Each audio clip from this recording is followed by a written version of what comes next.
नमस्कार दोस्तों। Postal promotion online classes में आप सबका बहुत बहुत स्वागत है। तो आइए चलिए स्टार्ट करते हैं। आज पोस्टल मैनुअल वॉल्यूम 7 जो कि आरएमएस से संबंधित है। आरएमएस मतलब होता है रेलवे मेल सर्विसेज। इसमें हम लोग कुल मिलाकर 8 चैप्टर पढ़ेंगे। कितने चैप्टर पढ़ेंगे? 8 चैप्टर। ये यहाँ पे आपको स्क्रीन में दिख रहा होगा। इतने 8 चैप्टर हमको कंप्लीट करना है। दूसरी चीज़, ये जो हमारा पोस्टल मैनुअल वॉल्यूम 7 है वो डाक नियम पुस्तक वॉल्यूम 7 रेल डाक व्यवस्था का 9th संस्करण है, जो कि सितंबर 1999 तक का संशोधित है। फिर वही चीज़ें बार बार रिपीट होती रहती हैं। जो मेजर चेंजेस होते हैं वही बस किए जाते हैं, बाकी सेम रहता है। आप पोस्टल मैनुअल वॉल्यूम 6-7 जब अच्छे से पढ़ लेंगे, ये पूरे चैप्टर इसके कंप्लीट कर लेंगे। इससे मतलब ये नहीं है कि ये केवल पीएएसए में ही महत्वपूर्ण है। ये आपके कुछ ऐसी चीज़ें हैं जो जनरल नॉलेज से भी संबंधित हैं। सिलेबस तो है, वो तो मान लीजिए ठीक ही है ना। अब यहाँ पे क्या होता है कि जो चैप्टर है, जैसे ये सेक्शन 1 हो गया, मिसलेनियस रूल्स हो गया, पारगमन अनुभाग, general rules for transit section and mail offices, sorting mail offices के बारे में, transit section and transit mail offices के बारे में, ये सब आरएमएस से संबंधित है। रिकॉर्ड ऑफिसेस, भारिक और वैन परिचार, है ना, mail man and van attendants, mail operations और बैग अकाउंटिंग, इन सब के बारे में हमको अच्छे से पढ़ना है। आज हम लोग जो पढ़ने वाले हैं उसमें हम आपको केवल मिसलेनियस इसके बारे में जानकारी देंगे कि बेसिक चीज़ें जो होती हैं उसमें थोड़ा सा पढ़ेंगे। यहाँ पे हम आपको इसमें रोल नंबर 1 to 19 तक कवर करेंगे, क्योंकि पहले क्लास में ही जब थोड़ा सा ज़्यादा बता दिया जाएगा तो आपको कन्फ्यूजन होगा। आपको कन्फ्यूजन ना हो, पूरी चीज़ें दिमाग में बच्चे से आसानी से बैठती जाएं, इसलिए हम कम से कम चीज़ें अभी कवर करेंगे फर्स्ट क्लास में। फिर इसके बाद अच्छे से और आगे आपका जल्दी कवर करवाएंगे। देखिए, ये सब थोड़ा सा क्या पढ़ने में बोरिंग ज़रूर लगता है, क्योंकि जो आपका सिलेबस है पीएएसए का, बेसिकली जो सिलेबस है, हम यहाँ पर केवल डिपार्टमेंटल अभी चर्चा करेंगे। आपका पीओजी गाइड पार्ट 1 हो गया, आपका प्रोडक्ट एंड सर्विसेज हो गया, आपका पीओजी गाइड पार्ट 2 या फॉरेन पोस्ट इसको बोलते हैं, 3 चीज़ें हो गई। चौथा आपका हो गया आईटी मॉडर्नाइजेशन 1.0 एंड 2.0। फिर इसके बाद ये हो गया आपका 10 नंबर का, ये हो गया आपका 10 नंबर का, ये हो गया आपका 10 नंबर का, ये हो गया आपका 10 नंबर का। टोटल डिपार्टमेंटल 50 नंबर का आता है, जिसमें आपका यहाँ से इतने तक में 4 में 40 नंबर का कवर होता है। बाद में जो आपका लास्ट 10 नंबर के लिए लड़ाई होती है, तो 10 नंबर के लिए लास्ट में लड़ाई ऐसा है, जो 5वां चीज़ आप पढ़ेंगे। 5वें चीज़ में इसमें हम लोग पढ़ते हैं पोस्टल मैनुअल वॉल्यूम 6 का पार्ट 1 एंड पार्ट 3। इसी के साथ आपका रहेगा अपडेटेड एसबी ऑर्डर, ये रहेगा 5 नंबर का। दूसरा चीज़ इसी में रहता है पोस्टल मैनुअल वॉल्यूम 7, जिसको हम आरएमएस सर्विसेज बोलते हैं, रेलवे मेल सर्विसेज बोलते हैं, प्लस साथ में इसके फॉरेन पोस्ट मैनुअल भी रहता है। क्या रहता है? Foreign post manual. तो इतना चीज़ मिलाकर 5 नंबर का रहता है। टोटल यहाँ से 5, यहाँ से 5, कितना हो गया? 10 नंबर का। अब यहाँ पे पढ़ना तो बहुत होता है पर पूछता बहुत कम है। पर ज़्यादा लोड लेके नहीं पढ़ना है, आप आसानी से उन चीज़ों को अच्छे से थोड़ा सा समझ लीजिएगा, फिर आपको चीज़ें आसान लगेंगी। जब प्रश्न आप PYQ हल करेंगे ना, तो वहाँ पे आपको हर चीज़ें समझ में आने लगेगी। आपकी तैयारी तब परिपूर्ण मानी जाएगी पीएएसए की, जब कोई भी प्रश्न आप पेपर में देखें तो आपके सबसे पहले तो वो चीज़ समझ में आना चाहिए कि ये पीओजी फर्स्ट से पूछा है कि प्रोडक्ट एंड सर्विसेज से पूछा है कि पोस्टल मैनुअल वॉल्यूम 7 से पूछा है कि कहाँ से पूछा है, वो चीज़ आप जब पकड़ लेंगे तब मान के चलिए कि आपकी तैयारी अच्छी हो चुकी है। तो इस 10 नंबर के लिए 10 नंबर जो आपका था लास्ट में, उसमें 5 number postal manual volume 6 part 1 and 3 कर चुके हैं।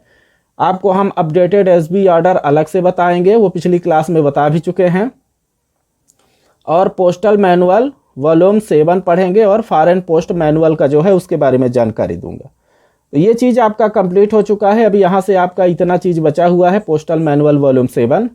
तो आइए इसको अच्छे से कवर करते हैं।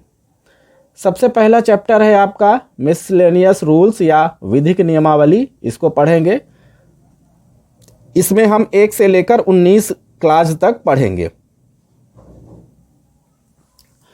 तो चलिए आइए फिर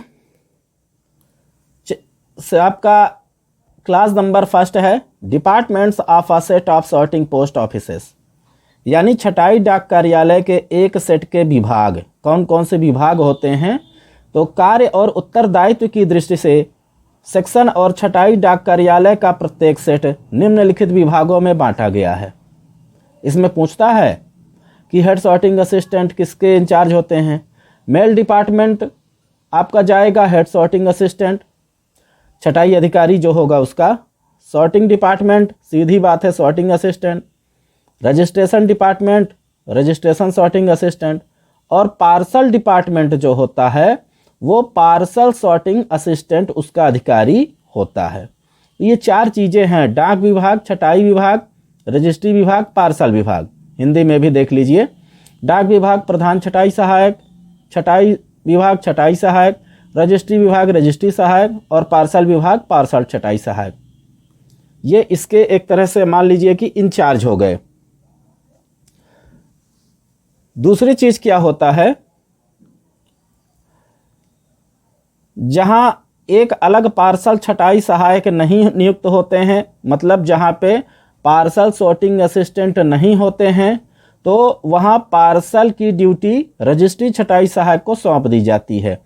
जहां पे ये आदमी नहीं रहेंगे तो रजिस्ट्री सॉर्टिंग असिस्टेंट को वहां की ड्यूटी क्या करेंगे, सौंप दिया जाएगा, वो काम करेंगे।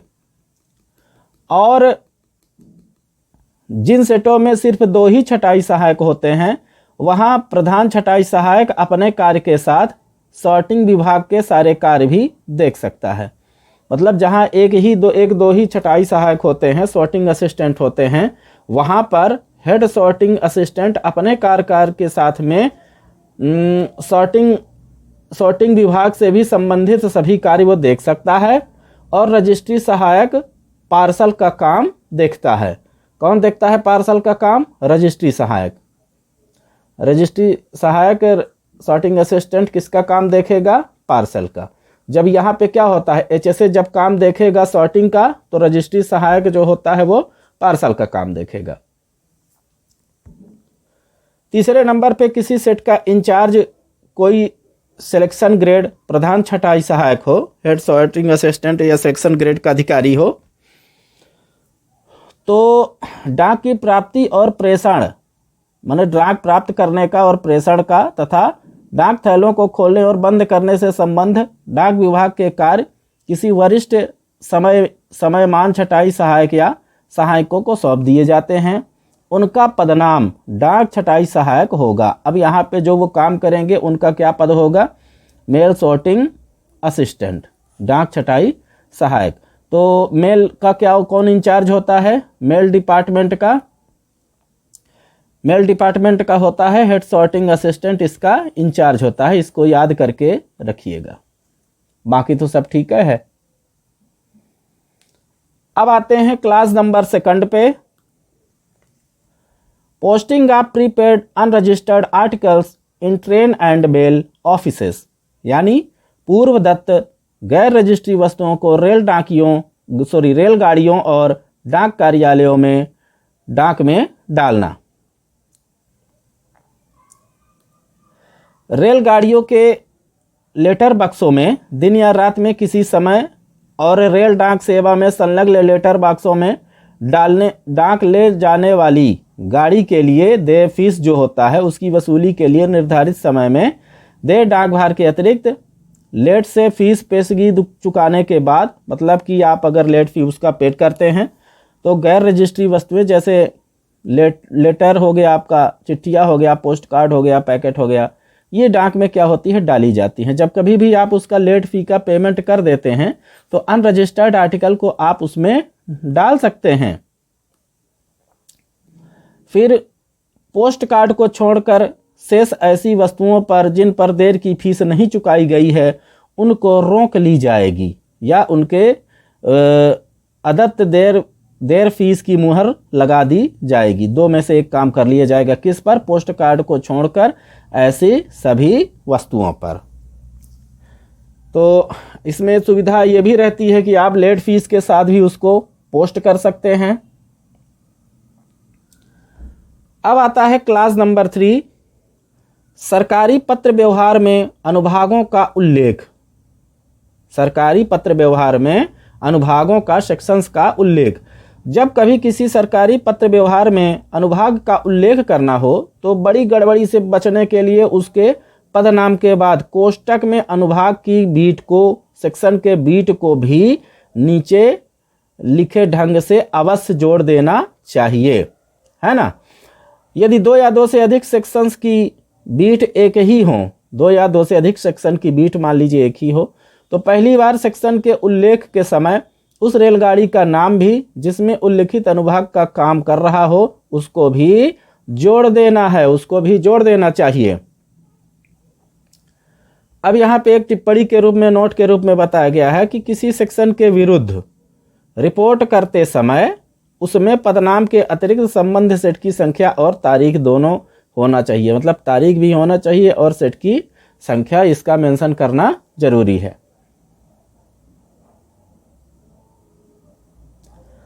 अब आते हैं आपका क्लास नंबर 4। क्लास नंबर 4 में बताया गया है इंटरसेप्शन और रीडायरेक्शन ऑफ आर्टिकल। इंटरसेप्शन यानी वस्तुओं के बीच में रोकना, रीडायरेक्शन यानी अन्य पते पर भेजना। तो क्या ये संभव है? देखिए, जो आपके डायरेक्टर जनरल होते हैं या हेड ऑफ सर्किल होते हैं, सीपीएमजी होते हैं और डायरेक्टर जनरल जो हैं, तो इनके अधिकार के बिना कोई भी पोस्ट ऑफिस, यदि ये अधिकार नहीं देते हैं तो कोई भी पोस्ट ऑफिस वस्तु को अन्य पते पर नहीं भेज सकता है। यानी किसी वस्तु को अन्य पते पर नहीं भेज सकता है। यदि ये अधिकार नहीं देंगे तो दोनों में से कोई एक किसी वस्तु को बीच में नहीं रोक सकता है और ना ही उसे पाने वाले को दे सकता है। बीच में नहीं रुकेगा, ना उसको बीच में कोई पाने वाला ही भले ही क्यों ना हो उसको भी वो नहीं देगा। ये सब चीज़ें कैम्प आर्टिकल्स में लागू नहीं होती हैं। कैम्प आर्टिकल्स में ये चीज़ें लागू नहीं होती हैं जो अभी ऊपर पढ़े हैं। क्लास नंबर 5, आम लोगों को सूचना देने की मनाही। ये पहले भी आपको बता चुके हैं कि जो विभाग का ना हो, किसी भी कर्मचारी को जिसका संबंध रेक डाक सेवा के रिकॉर्ड में लिखी कोई सूचना मांगे तो उस मामले में आदेश के लिए सर्किल अध्यक्ष के पास भेजा जाएगा, है ना। तो इस तरह से कोई भी जानकारी या गुप्त चीज़ें, गुप्त जानकारी आप सूचना में आम आदमी को नहीं दे सकते हैं, वो गलत माना जाएगा। यदि ऐसा बहुत ज़्यादा ज़रूरी हो तो जो विभाग का ना हो, तो अगर ये विभाग का नहीं है तो किसी कर्मचारी को जिसका संबंध रेल डाक व्यवस्था के रिकॉर्ड से है तो लिखी कोई सूचना मांगता है तो वो क्या करेगा कि सर्किल अध्यक्ष के पास भेज देगा। यदि वो परमिशन देगा तो जानकारी मिलेगी, नहीं परमिशन देगा तो नहीं मिलेगी। क्लास नंबर 7, मुहरों और सीलों पर तारीख। Date on sets seal and सीलों पर तारीख, है ना। मुहर और सीलों पर तारीख के बारे में जानिए।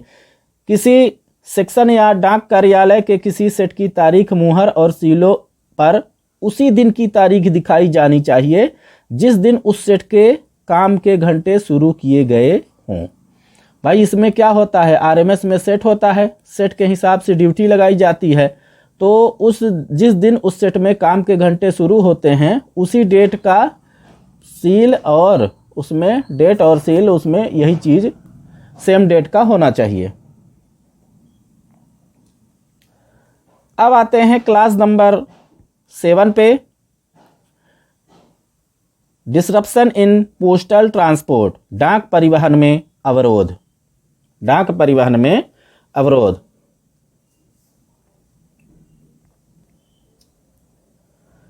इसमें क्या होता है कि मान लीजिए कि देखिए, रेल डाक के भंग, बाढ़ दुर्घटनाओं या किसी अन्य कारण से डाक व्यवस्था में बाधा पड़ने की सूचना, मान लीजिए कि कहीं बाढ़ ही आ गया, तो इसकी सूचना तैनात सेट के प्रधान छटाई सहायक को, हेड सॉर्टिंग असिस्टेंट को, है ना, दिया जाएगा। तो हेड सॉर्टिंग असिस्टेंट किसको सूचना देगा? सुप्रिटेंडेंट ऑफ पोस्ट को देगा, एसपी को देगा। और जो हमारे एसडीआई होते हैं, सब डिवीज़न इंस्पेक्टर हो गए, तो वो किसे अपना सूचना देंगे? रिकॉर्ड ऑफिस को देंगे। ठीक है, बात को समझिएगा। जैसे मान लीजिए कि कहीं कोई रेल दुर्घटना हो गई या बाढ़ आ गया, कुछ ऐसा हो गया, तो सबसे पहले तो क्या हो गया कि इस चीज़ की सूचना सेट के हेड सॉर्टिंग असिस्टेंट को दी जाएगी। किसकी दी जाएगी? हेड सॉर्टिंग असिस्टेंट को, है ना। हेड सॉर्टिंग असिस्टेंट किसको देगा? एसपी को। फिर अगर मान लीजिए आप एसडीआई को जानकारी होती है, तो एसडीआई किसको देगा? रिकॉर्ड ऑफिसर को या रिकॉर्ड ऑफिस को ये सूचना दी जाएगी कि ऐसे ऐसे घटना हो गई है ना। यदि डाक का अवरोध, अब इसको समझिएगा कि यदि मान लीजिए कि उसको ऐसा लगता है, जो उस समय ट्रेन में है, उसको लगता है कि डाक का अवरोध जो है या बाढ़ का 6 घंटे से ज़्यादा हो सकता है, 6 घंटे से ज़्यादा हो सकता है, तो वो क्या करेगा? एक फैक्स या टेलीग्राफिक के माध्यम से किसको देगा? एसपी, सुपरिटेंडेंट ऑफ पोस्ट, या फिर रिकॉर्ड ऑफिस को देगा। यदि इसके अवरोध की समय घटना 6 घंटे से कम हो, 6 घंटे से यदि कम होती है, तो इसकी सूचना फैक्स या तार के माध्यम से किसकी दी जाएगी? केवल रिकॉर्ड ऑफिस को ही केवल देना पड़ेगा, तब आपको एसपी को देने की ज़रूरत नहीं है। यही चीज़ यहाँ पे बताया गया है। अब आते हैं क्लास नंबर 8 पे। बात समझ में आ गई ना? रेलगाड़ियों में अतिरिक्त आरक्षित स्थान, additional reserved space in train. जब भी किसी कारण से किसी गाड़ी से आगे भेजे जाने वाली पूरी डाक को ले जाने के लिए गाड़ी में दिया गया नियमित स्थान अपर्याप्त रहे, मतलब कि उतने में अगर काम ना होता हो, तो उस पारगमन अनुभाग के प्रधान छटाई सहायक, हेड सॉर्टिंग असिस्टेंट को रेल अधिकारियों से उतने अतिरिक्त स्थान के लिए आवेदन कर देना चाहिए। किसको आवेदन कर देना चाहिए? हेड सॉर्टिंग असिस्टेंट को।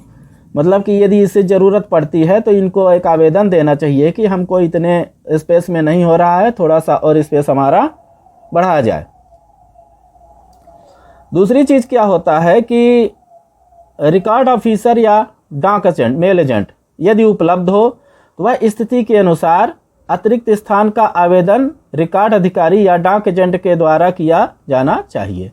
यदि मान लीजिए कि वहाँ पर रिकॉर्ड ऑफिसर आपके हो गए या मेल एजेंट हो गए, ये अगर मौजूद हैं, तो ये खुद ही किसको आवेदन दे सकते हैं? आपके जो रिकॉर्ड ऑफिसर होंगे, देखिए ये हेड रिकॉर्ड ऑफिसर को दे सकते हैं, है ना। ये चीज़ें यहाँ पे होती है कि यदि ये दो में से कोई भी एक मौजूद हैं, तो ये खुद ही आवेदन दे सकते हैं। उनमें आपका हेड रिकॉर्ड ऑफिसर की ज़रूरत नहीं है, ये इनको आवेदन दे देंगे तो यहाँ से ही इनका क्लियर हो जाएगा। पर उसके लिए आपका मेल एजेंट या आपका रिकॉर्ड ऑफिसर मौजूद होना चाहिए, तभी ऐसा होगा। यदि वो मौजूद नहीं है तो फिर नहीं होगा। अब आते हैं क्लास नंबर 9 पे। क्लास नंबर 9 पे बोला गया है कि डाक बसों से रेलगाड़ियों और विमान सेवा का मेल ना हो पाना, मतलब जो गाड़ी नंबर, जो बस नंबर, जो ट्रेन नंबर बताया गया है, यदि उसका भी मेल ना हो पाए। हवाई अड्डों पर स्थापित रिकॉर्ड कार्यालयों द्वारा तार संदेश संहिता व फैक्स द्वारा के निरूपित हिदायतों के अनुसार शीघ्र अधीक्षक को दी जानी चाहिए इसकी जानकारी। हवाई सेवाओं के बीच मेल न हो पाने की सूचना रिकॉर्ड अधिकारियों द्वारा पहली डाक से सर्किल अध्यक्ष को अवश्य ही भेजी जानी चाहिए, है ना भाई। सर्किल अध्यक्ष को जब भेजी जाएगी किसके द्वारा? हेड रिकॉर्ड ऑफिसर द्वारा, रिकॉर्ड अधिकारियों द्वारा, रिकॉर्ड ऑफिसर द्वारा सीपीएमजी को भेजी जाएगी सूचना कि भैया नहीं मैच कर रहा है। और यहाँ पे हवाई अड्डों द्वारा स्थापित रिकॉर्ड अधिकारियों द्वारा तार संदेश संहिता या फैक्स के माध्यम से, है ना, दो में से कोई एक चीज़ के माध्यम से आप भेज सकते हैं। किसको सूचना भेजेंगे? अधीक्षक को। और हवाई जहाज़ के मामले में हम भेजेंगे किसको? सीपीएमजी को। ठीक है, बात समझ में आ गई। यदि मान लीजिए कि बस और रेल का मैटर है, बस और रेल डाक का मैटर है, तो एसपी को भेजा जाएगा। और यदि हवाई का मैटर है, बाई एयर का मैटर है, तो रिकॉर्ड ऑफिसर के द्वारा, रिकॉर्ड ऑफिस के द्वारा पीएससी-पीएमजी को भेजा जाएगा। बात समझ में आ गई। अब आते हैं क्लास नंबर 10 पे, सर्किल अध्यक्षों के परिपत्र यानी circulars of head of circles. देखिए इसमें क्या होता है कि रेल डाक सेवा के कर्मचारियों की सूचना और मार्गदर्शन के लिए सर्किल अध्यक्ष के द्वारा आदेश जारी किए जाते हैं, परिपत्र जारी किए जाते हैं। वो उनके मासिक परिपत्रों में प्रकाशित होते हैं। कब प्रकाशित होते हैं? मासिक परिपत्र में। क्या क्या चीज़ें उनमें होती हैं? इन पर शीर्षक और वार्षिक क्रम संख्या होगी। ये परिपत्र पर्यवेक्षक और अधिकारियों और रेल डाक अधिकारियों के नाम जारी किए जाते हैं और उन्हें भेजे जाते हैं। सर्किल अध्यक्षों द्वारा सीपीएमजी द्वारा जारी किए गए सभी परिपत्रों को 3 साल बाद नष्ट कर देना चाहिए। मतलब 3 साल बाद इसका 3 साल तक रखना है। प्रिजर्वेशन पीरियड इसको बोलते हैं, प्रिजर्वेशन पीरियड। 3 साल तक इसको रखना है, 3 साल बाद अब इसको नष्ट कर सकते हैं। अब आते हैं क्लास नंबर 11 पे, हाथों हाथ विनिमय की रसीद ली जाए। Receipt to be taken in hand to hand exchange. यदि सुपुर्द की जाने वाली रजिस्ट्री हुई या पार्सल डाक वस्तुओं की संख्या काफ़ी हो, मतलब ज़्यादा हो, तो उन्हें किसी रजिस्ट्री या पार्सल थैले में बंद कर देना चाहिए, जिसके लिए भार मुक्त सेट की रजिस्ट्री या पार्सल सार सूची में रसीद ले लेनी चाहिए। दूसरा चीज़ क्या होता है? देखिए, जो हैंड टू हैंड एक्सचेंज किए जाते हैं उनको हम एल बैग बोलते हैं। क्या बोलते हैं? L bag. इनको हैंड टू हैंड एक्सचेंज किए जाते हैं। बात समझ में आ गई? तो इनको कैसे एक्सचेंज किए जाते हैं? हैंड टू हैंड एक्सचेंज किए जाते हैं। इनको कौन सा बैग बोला जाता है? एल बैग बोला जाता है। ये प्रश्न आ चुका है, इसलिए इसको ऐसे बताए हैं। यही चीज़ यहाँ पे भी बताया गया है। ठीक है, तो ऐसे इसको याद करना है। अब आते हैं क्लास नंबर 12, छटाई सूची और भारतीय डाकघरों की सूची का ज्ञान। Knowledge of sorting list and list of Indian post offices.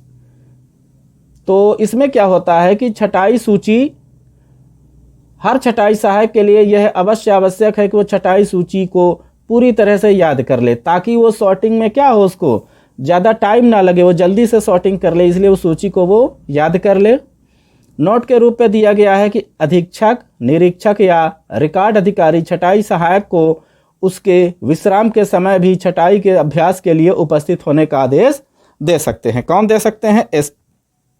SP, SDI या रिकॉर्ड ऑफिसर। ये इनको लंच के टाइम में भी अपना सुविधा के लिए, उनको मतलब बताने के लिए बुला भी सकते हैं।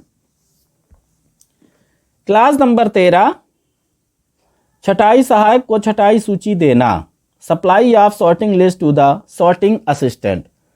तो देखिए इसमें क्या होता है कि हर रिकॉर्ड ऑफिसर का यह कर्तव्य होता है।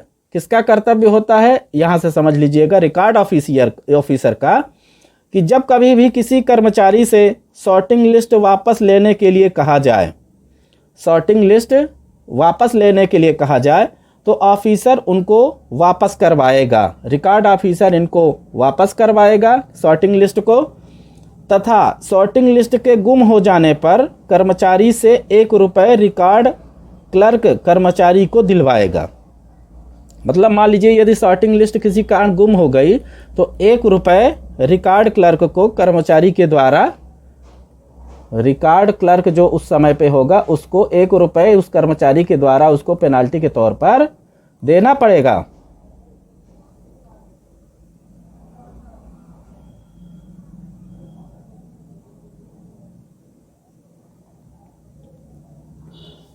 बात समझ में आ गई? तो ये चीज़ ऐसा होता है।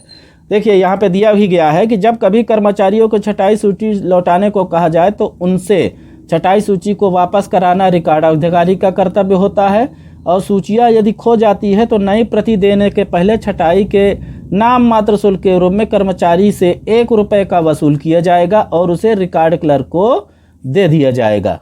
जो अभी हम बताए हैं वही चीज़ें हैं यहाँ पे। अब आते हैं क्लास नंबर 14 पे, थोड़ा सा इंपॉर्टेंट है मेटल टोकन। मेटल टोकन क्या होता है कि बात को समझ लीजिए पहले। जो कर्मचारी डाकघर के लिए आरक्षित डिब्बे में यात्रा करते हैं उन्हें प्लेटफॉर्म पर उपस्थित होना पड़ता है। भाई डिब्बे में यात्रा करेंगे, प्लेटफॉर्म में उनको जाना पड़ेगा, तो इसलिए उनको मेटल टोकन दिया जाता है। मेटल टोकन की जो सप्लाई होती है वो स्टॉक डिपॉट से हेड रिकॉर्ड ऑफिस को दिया जाता है। कहाँ से? स्टॉक डिपॉट से हेड रिकॉर्ड ऑफिस को दिया जाएगा। क्या दिया जाएगा? Metal token. Metal token stock depot से हेड रिकॉर्ड ऑफिस को दिया जाएगा, वहां से कर्मचारी को वो प्राप्त होगा। यदि किसी एम्प्लॉय का मान लीजिए मेटल टोकन किसी कारणवश खो गया है तो वो एम्प्लॉय क्या करेगा? रिकॉर्ड ऑफिसर को, एम्प्लॉय रिकॉर्ड ऑफिसर को सूचना देगा और रिकॉर्ड ऑफिसर द्वारा एसपी को सूचना दिया जाएगा। यही चीज़ देखिए, यही सब चीज़ें बार बार पूछी जाती हैं। पर्यवेक्षक अधिकारियों को छोड़कर रेल डाक सेवा के अन्य सभी कर्मचारियों को जो किसी डाकघर के लिए आरक्षित डिब्बे में ड्यूटी पर यात्रा करते हैं उनको मेटल टोकन दिया जाता है ना। टोकन सरकार की संपत्ति है जो प्रधान रिकॉर्ड ऑफ कार्यालय को स्टॉक डिपो से प्राप्त होती है। प्रधान रिकॉर्ड अधिकारी अपने कार्यालय से संबंध कर्मचारियों को मेटल टोकन दे देगा। यदि कोई कर्मचारी छुट्टी पर जाता है या उसकी बदली की जाती है या वह नौकरी छोड़कर चला जाता है तो उससे मेटल टोकन वापस ले लेगा। कौन ले लेगा? रिकॉर्ड अधिकारी का ये कर्तव्य होता है कि उसके मेटल टोकन को वापस वो ले ले। यदि किसी कर्मचारी का मेटल टोकन मान लीजिए खो जाता है तो इसकी सूचना तत्काल उसे रिकॉर्ड अधिकारी को देना चाहिए और नया टोकन वो दे देगा और अधीक्षक को इसकी रिपोर्ट भेज देगा। तो वो क्या करेगा? रिकॉर्ड ऑफिसर उसको एक मेटल टोकन तो दे देगा पर उसकी सूचना वो अधीक्षक को भेज देगा कि इस कर्मचारी का मेटल टोकन खो गया था। अब आते हैं क्लास नंबर 15 पे। क्लास नंबर 15 में बोला गया है कि रविवार और डाकघर की छुट्टियों पर काम में छूट, relaxation of works on Sundays and post office holidays. तो रिकॉर्ड कार्यालय के संबंध में डाकघर की छुट्टी के दिन छटाई सहायकों की हाजिरी का विधिवत प्रबंध छुट्टी के एक दिन पहले या एक दिन बाद कर लिया जाता है। और मेल ऑफिस में क्या होता है कि किसी डाक टिकटों और डाक संबंधी लेखन सामग्री की बिक्री के सिवाय जनता से कोई कारोबार नहीं किया जाएगा। कोई ऐसा काम उस दिन नहीं किया जाएगा। डाकघरों को इतवार को और डाकघर की छुट्टियों के दिन प्रेषण नहीं होते हैं।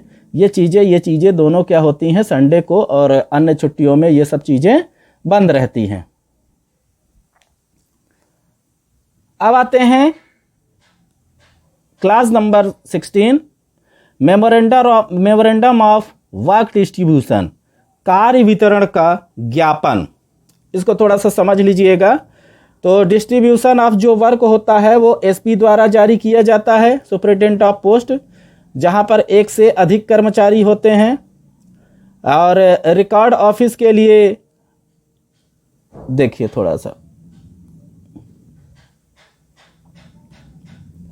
यदि किसी कार्यालय या अनुभाग में एक से अधिक कर्मचारी काम कर रहे हों तो अधीक्षक द्वारा कार्य का वितरण का ज्ञापन जारी किया जाएगा। इसमें हर कर्मचारी की ड्यूटी और सेटों के हाजिरी के समय बताए जाएंगे कि कब उनको हाजिरी उपस्थित होना है सेट में और उनको कब ड्यूटी रहेगी।